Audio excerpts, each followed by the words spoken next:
আসসালামু আলাইকুম গাইস। তো কেমন আছেন সবাই? আশা করি সবাই ভালো আছেন। তো গাইস দেখুন, একবারে প্রচুর পরিমাণে বৃষ্টি পড়তেছে। সেই রকমের একবারে ঝড়ি বৃষ্টি হইতেছে, খালি বাতাস আর খালি পানি পড়তেছে আল্লাহ দিলে। তো আমি আইছিলাম অল্প বাজারে থেকে আয় না বাড়ি নিয়ে যাবো, সেই সময় একবারে নামলো বৃষ্টি।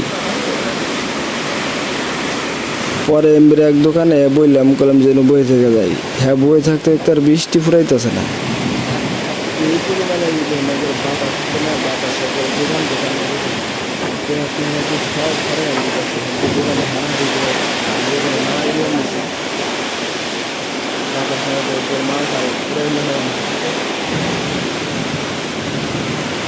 আশা করি সবাই ভালো আছেন। রাত্রে একবারে প্রচুর পরিমাণে ঝড়ি বৃষ্টি হওয়ার পর বর্তমানে একবারে ধরুন আকাশ একবারে কিরকম ক্লিয়ার, আর রোদটা উঠছে কিভাবে।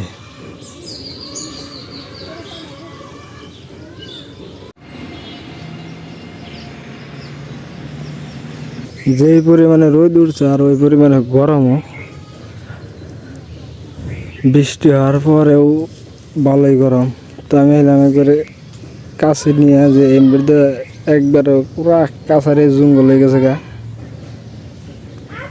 সাবা করবো নাকি উম্বরের ডাবার সাবা করে দিছি। না আসলে কয়দিন পরে পরে সাবা করার নাকি এই কচু গাছ কাইটা দেই, আবার 2 দিন পরে জ্বালায় উঠে। 2 দিন পরে পরে সাবা করে থাকার নাকি, নাহলে এই সাবা না করলে আবার জঙ্গলে থাকে। এই যে এবার মোটামুটি 3-4 মাস ধরে সাবা করছিলাম না, আবার জঙ্গলে একবারে ভরে গেছে। তো ভাবতেছি আজকে আবার সাবা করে দিই। এমবির হান্টু তো কচু গাছ মেলা হয়েছে, ভাবছি ওষুধ মেরে দিই এমবির হান্টুর মধ্যে, খালি এমবির হান্টুর মধ্যে সাফা করে দিই।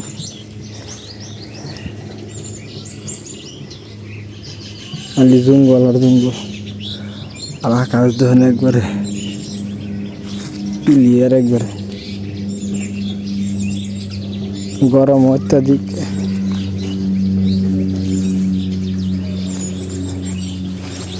দেখি কোন থেকে সাবা করা হারি, সাবা করতে থাকি।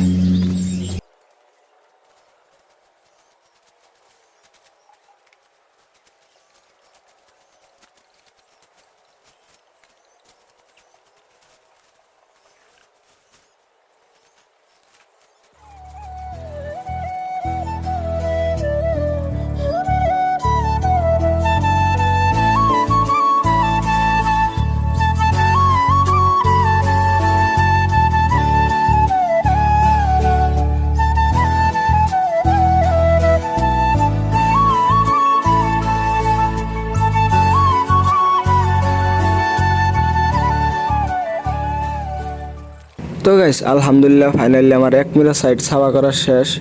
আর উমরা সাইড ভাবতেছে দেখি ওষুধ আয় না, ওষুধ মেরে দেয়, নইলে কচু গাছ 1 মাস পরে পরে জ্বালিয়ে থাকে। ভাইদের আজকের ভিডিওটা কিন্তু এই পর্যন্ত। ভালো লাগলে অবশ্যই একটা লাইক করবেন। আমার চ্যানেলে যদি নতুন হয়ে থাকেন অবশ্যই চ্যানেলটা সাবস্ক্রাইব করবেন। বাই।